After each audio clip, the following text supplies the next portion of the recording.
দিনের আগে ভাইরে মতের নিশানি, 40 দিনের আগে বাইরে মতের নিশানি। জমদূতে কা ইরানি হাজরাইল জানি, আমি জানি লামনা গো আল্লাহ মোহাম্মদ দিন বাকি আমার মরণের, আমি জানিলাম না গো আল্লাহ মরণের কত দিন বাকি।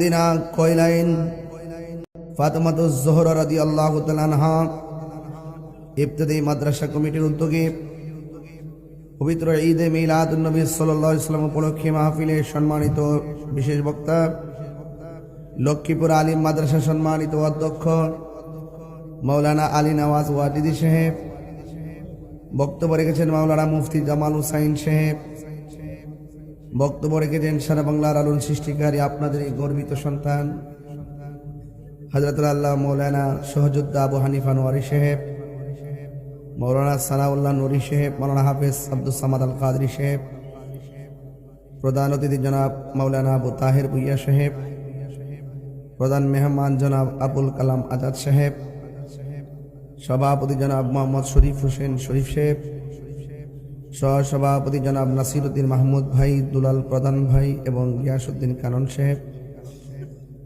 মাহফিল পরিচালনায় মাওলানা রফিকুল ইসলাম আল কাদরি সাহেব, মাওলানা মুফতি সাইফুল ইসলাম আল কাদরি সাহেব।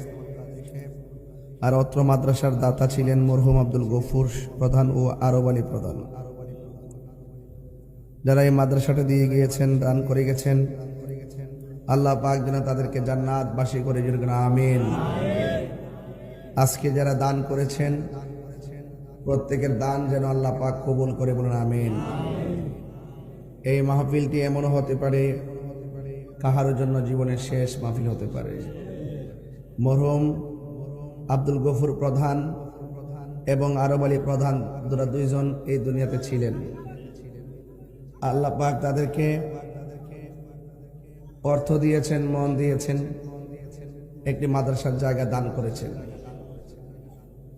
তাই এই জন্য বাজান, মানুষ যখন মারা যায় তার আমলের দরজা বন্ধ হয়ে যায়। মানুষ যখন মারা যায় তার আমলের দরজা বন্ধ হয়ে যায়। যখন সে সাদকায়ে জারিয়া, স্কুল মাদ্রাসা রাস্তাঘাট এগুলো করে যায়, তার সওয়াব টুকুন সে কিয়ামত পর্যন্ত কবরে পাইতে থাকে। এদিক দিয়ে একটু কথা বলতেছেন আপনারা, অযথা কথা বলতেছেন, মানে একটা রোমান্টিক শুরু করছেন আর কি। এটা মাহফিল তো নবীজি বেজার হয়ে গেলে ক্ষতি হবে। আমিও পারি যা মন চায় তা বলতে। মাহফিল যেহেতু মাত্র 12টা বেজে গেছে, তো সেখানে আপনারা অনেক কষ্ট করে বসে আছেন। এই সময়টা তো গভীর রাত, এই টাইমে দোয়া কবুল হয়, ঠিক না বাবা? নামটা ফাতেমাতুজ জোহরা রাদিয়াল্লাহু তাআলা আনহা। মা ফাতেমা বলছেন, আমি যখন মারা যাব আমার লাশ যেন বহিরাগত কেউ না দেখে। আখিরাতের চিন্তা কত করতেন, অথচ তারা জান্নাতের রমণীদের সরদারিনী। আর আমরা কি হয়েছে এ পর্যন্ত কিছুই তো হতে পারিনি।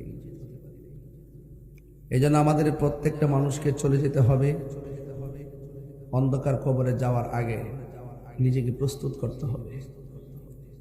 আমি কতটুকু আখিরাতের জবাবদিহিতার জন্য যোগ্য, সেই যোগ্যতার মাপকাঠি ধারণ করতে হবে।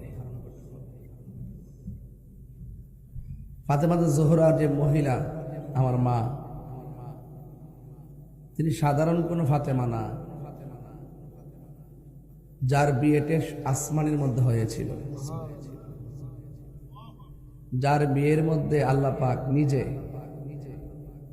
তোবা নামক গাছ আছে না, যে গাছে হায়াত লেখা আছে, সেই গাছের পাতার উপরে, যেমন আপনারা মাহফিল করছেন দেখবেন মসজিদের উপরে জারবাতি লাগাইছেন, আল্লাহ পাক ঠিক এভাবে ইয়াকুত পাথর দিয়া পুরা তোবা নামক গাছের উপরে জারবাতি লাগাইছে।